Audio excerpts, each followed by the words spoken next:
Hi lovies and welcome back to another TikTok video. If you're new here, my name is Belinda Stronad and this is Ballistic Juice. Don't forget to please do your girl a huge favor to smash on the subscription button, turn on notifications so that anytime I upload videos, you will be the first person to be notified. And to my returning subscribers, thank you so much for all the love and support. You guys are the real MVP. And to those who that share my video, oh my goodness, I am so super grateful. So lovely. Let's get into the video. So guys, there is this trend on TikTok that when you talk or support, Palestine, or maybe you talk against Israel, you are the bitch of losing your job. And this actually got me thinking, like, so people don't even have their own opinion to air. People don't have, the freedom for speech or the freedom to actually show humanity or the freedom to actually say this is actually wrong. And this actually got me thinking, and I went in research to actually know if this is true. Then I came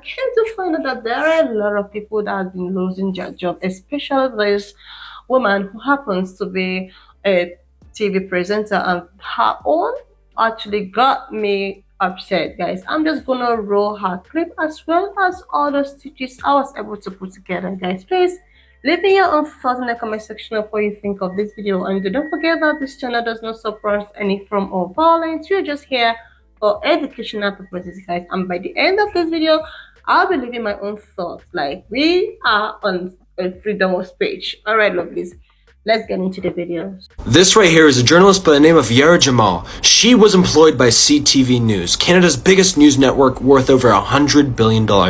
And they just fired her. Why?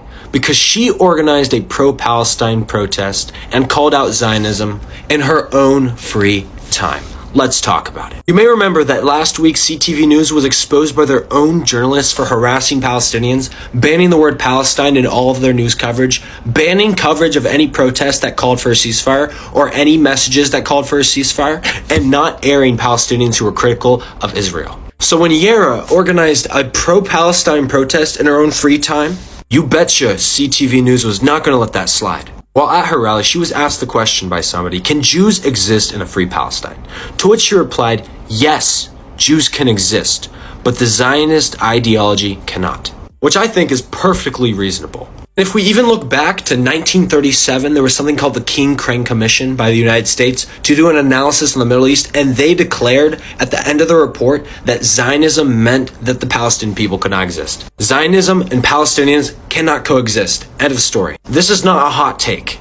And so what did CTV News do? They fired her in under 4 hours. And when she asked her managers why she was fired, they replied that she violated their code of conduct, and they wouldn't give a reason. It's obvious that they did this because she was pro-Palestinian. Yara reached out to me and described how she faced racism in the workplace from senior producers, where they would disparage her for being Palestinian. CTV News fired their only Palestinian employee in the region that they had, at a time when Palestinians are facing a genocide. This is despicable. That's all for this video. Free Palestine. So I've been seeing a lot of pro-Israelis and Israelis comment on videos and say stuff like, I can't believe the entire world has forgotten about October 7th. Like, I can't believe you guys are not speaking up for us. Come on. You can't be carrying out an entire genocide, killing tens and thousands of people, and then still cry about being the victim. You can either do whatever you want and lose the public opinion and the narrative, or you stop killing innocent people. The world is not gonna sit back and let you forget and believe this entire fake story that you made up about how it self-defends and how Hamas is hiding inside someone's pocket. Nobody is believing it. We're on the 47th day. No one is able to stop you. You're getting billions in aid. Your leaders have gone on public television and media and called for the killing of Palestinians, and you're still gonna cry about being the victim, and you think that's gonna change our minds? If I use my platform for the innocent Palestinians that are being tortured in this genocide, and if someone gets offended by it and they want to call me anti-Semitic, that's not going to scare me. The truth is that nobody gives a if you're a Jew, or if you're an Israeli, or if you're a Muslim, or if you're a Christian. The fact that you will never win the public narrative is because we see what's going on. Okay, nobody gives a if you're a Jew. We've made our stance clear, and we don't have to keep convince you guys that you're loved whilst you're killing babies, innocent men, women, bombing hospitals, and starving 2 million people. We don't owe that to you. We're entering really dangerous territory when people are starting to lose their jobs for speaking up against genocide. Because apparently being against ethnic cleansing now makes you problematic. I wanted to share two examples with you. My own, you already know if you're on my page. I lost one of our biggest partnerships because my company posted on Instagram in support of Palestinian people. Here is an example from one of the top talent agencies here in Hollywood. Now you might wonder, what did this top agent at CAA say or do that made it so she had to step down from her position of being an agent to stars like Reese Witherspoon and Tom Cruise? Also, please take note, Israel-Hamas post. It's not Israel against Palestinian people, it's Hamas, because apparently 2.2 million people in Palestine are Hamas. And all she said was, we are currently learning who supports genocide. In fact, that's what a post said that she reposted on her stories. And all she said, that's the line for me. The editor-in-chief of Harper's Bazaar, Samir Nasr, is in jeopardy of losing her job after comments she made about Israel cutting off power to Gaza. Cutting off water and electricity to 2.2 million civilians, this is the most inhumane thing I've ever seen in my life. The first line reads, a recent social media post about the unfolding situation in the Middle East was made by one of our editors. It has expressed views that do not represent Hearst values, and I know that it offended and upset many of our colleagues. Yeah, that's right. They issued a statement, a company-wide statement, that their values are not aligned with that Instagram story she had posted. So their values are not that it's inhumane to cut off water and electricity from 2.2 million people. So I wonder what your values are. Imagine a company literally issuing statements, a media company issuing statements saying, just so you know, we're distancing ourselves, okay, because it's not our values. Like, we would not have any issue with 2.2 million people, of whom more than half are children, losing access to water and electricity. So just so you know, we're going to send an email like, we're sorry, we obviously just offended some people. And it's always, the scapegoats are, by the way, always women of color, if you haven't noticed. I really hope that the clients and other influential friends and people of these two examples that I just brought will speak up publicly. Am I hopeful? Fuck no. Because we are literally in a time where it is controversial to be against ethnic cleansing. Islamophobia, all-time high once again.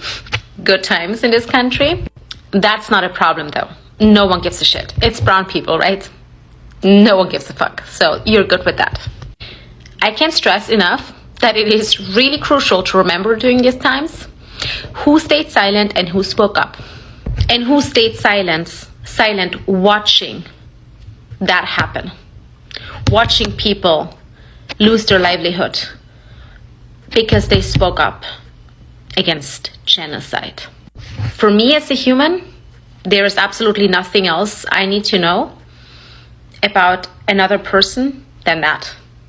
To understand that our values are so far removed from each other, there is no coming back from this. I mean, what else can this be but the biggest joke of all? Okay, let's be objective about this. People have been losing their jobs over posting any kind of support for the Palestinians. We just saw Rashida Tlaib being censored over her support for the Palestinians. Even though bombs are still raining on them, how horrible to have empathy for that. And then we see examples of Amy Schumer and Sarah Silverman literally posting vile crap that, of course, they delete after they get backlash. But did they get a slap on the wrist? No. Sarah is invited to host The Daily Show. In case you haven't been following or you didn't know, here's what she said. We can pause to read this. Let's talk about it, Sarah. Yes, Sarah, it's inhumane. It's the literal definition of it. To be inhumane means to be without compassion. If you know that 44% of the people in Gaza are children and that during non-war days, 95% of people in Gaza don't have access to clean water, and then you cut off the access to it, that's a pretty cruel thing to do, don't you think? Let's see if this sparks some compassion in you, Sarah. Think about Abir al-Bayad, who has 4 children. The youngest is just 8 weeks old. And since the war began, her baby cries for hours. She thinks he is hungry because she isn't producing enough breast milk. She says that I am drinking 250 milliliters a day, which is about 8 ounces, a small bottle of water. And the American College of Obstetrics and Gynecology recommends that nursing moms drink 64 to 96 ounces, which is about 2 to 3 liters a day of water. Now imagine the other 50,000 pregnant women right now in Gaza. Does that stir something inside of you or no? But wait, there's more. You go on to say that Israel doesn't need to supply Gaza with these resources. Israel literally has to supply them with water, among other things, because it is an occupying power. Say it with me. So under the Fourth Geneva Convention, the occupying power is responsible for the welfare of the population under its control. This means it must ensure that law and order is maintained and basic necessities are provided for, which I think water is a basic necessity, right? Cutting these needs off is what we call collective punishment. Say that with me. Collective punishment, which is a war crime. Are you cool with that? Because if you are, great. It seems like the Daily Show also is okay with that. A lot of people are losing their jobs after posting on social media about the Israel-Hamas war. Most of the comments catching the most heat, costing people their jobs, are condemning Israel. I'm going to give you a few examples. I want to hear what you think. Also, please follow me. Let's take an ER doctor. Her parents' story read on social media. The Zionist settlers are getting a taste of their own medicine. According to Insider, she was fired for that. And then you have that tech CEO that implied that Israel was committing war crimes. People started pulling out of his conference. And then you have that law student that had an offer rescinded from a law firm after she said that Israel bears the full responsibility of this tremendous loss of life after the attack by Hamas. This is America, and people can hire and fire who they want, but do you think the consequences are proportional to the action? Tell me your thoughts. Is my job at risk for speaking up in support of Palestinian lives? Hi, my name is Meyer Nassar. I'm an employment attorney based in New York, and I want to tell you, you need to be careful in this environment on what you say and how you say it, but you have rights, and it's important to know what those rights are. Under federal and local state laws, you are protected against discrimination on the basis of your race, your national origin, as well as your religion. Your employer cannot cater to an environment where you are made to feel as if you are inferior, that you are made to feel like you are lesser than others. They cannot demonstrate preferences and treat you differently, harass you, engage in discrimination against you as a result of your affiliation as being a Palestinian, being Muslim. Start to notice that your environment is unjust, you're experiencing discrimination or harassment, make sure that you document a complaint of it via email. Specify to your HR the type of unlawful discrimination that you're experiencing and retain a copy of it. Like, seriously, Loris, I just keep wondering, is it that these people actually enjoy seeing people being hurt? They enjoy seeing people being humiliated. They enjoy seeing people being, subjected. Like, a lot of people have been talking and trying to, to call for a ceasefires and all of this. And a lot of people have seen that the inhuman that is being caused by these oppressed people, and they actually think that because of this, we are supposed to keep quiet. We are not supposed to, talk. We are not supposed to air our own opinion, or we are not supposed to call out the inhuman, the way people has been treated, the way these kids have been treated. Like, everyone is just concerned about the lives that have been used or the lives that have been unalive. We are not more concerned about political whatever or what transpires. We are just tired of hearing or seeing a lot of people suffering, especially this innocent civilians, especially these people that has nothing to do with what is going on. Like, we are just too tired of it.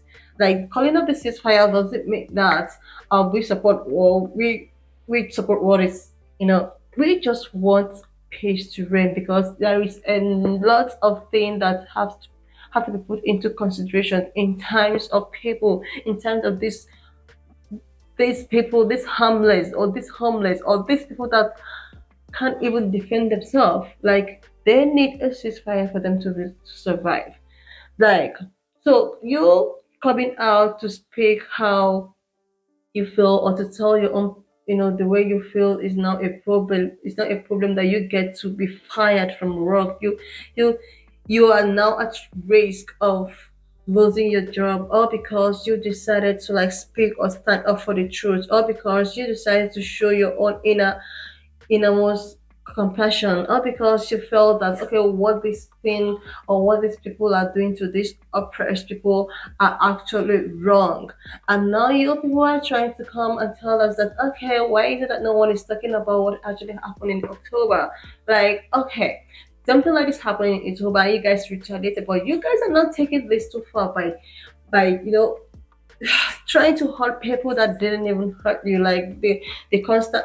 And like seriously, lovelies, when I saw this video of those, especially this woman that actually lost her job in this TV station, I was like, are you kidding me right now? Like, you don't even have your own opportunity to air your own view. Like, you cannot even have what they call a freedom of speech. So if you see someone that's been humiliated, you will just turn a blind eyes because you are scared, or because you don't want to lose your job, or because you don't you don't want to lose your livelihood, or because of this you are going to turn a blind eyes to you're just going to watch your fellow human being humiliated, or because the oppressed feel that they can do so.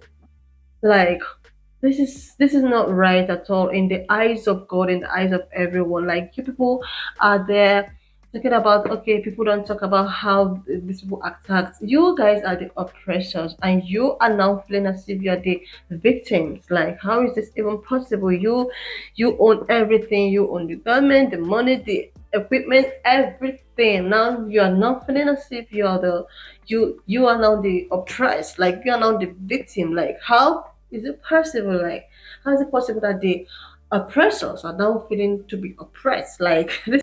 But you know what? The good thing about it is that this kind of, like, when I call it a threat, does not even stop people from talking about what is happening over there. Like, this even made intent to keep on talking, to keep on calling out, to keep on talking about the ceasefire, so as these people will, have a bit of fresh air. Like, they will have a little bit of fresh air, because a lot has really happened during the past weeks, past days, past months, and all of this. Especially these kids there are innocent kids that don't even know what life is all about. Like, when I see these videos, when I see the videos, anytime I go on my TikTok to, like, check what's happening, I keep on, seeing such videos, and the images on my head, I can't even, comprehend it. Like, it's so heartbreaking and all of this. And you guys, like, you people are like, okay, no one wanna come to my aid. And the mister, there's this mister that's always calling black people to come to the black people, is not saying anything, and all of that. Like, you guys are the oppressors. We are seeing what you guys are doing to the oppressed.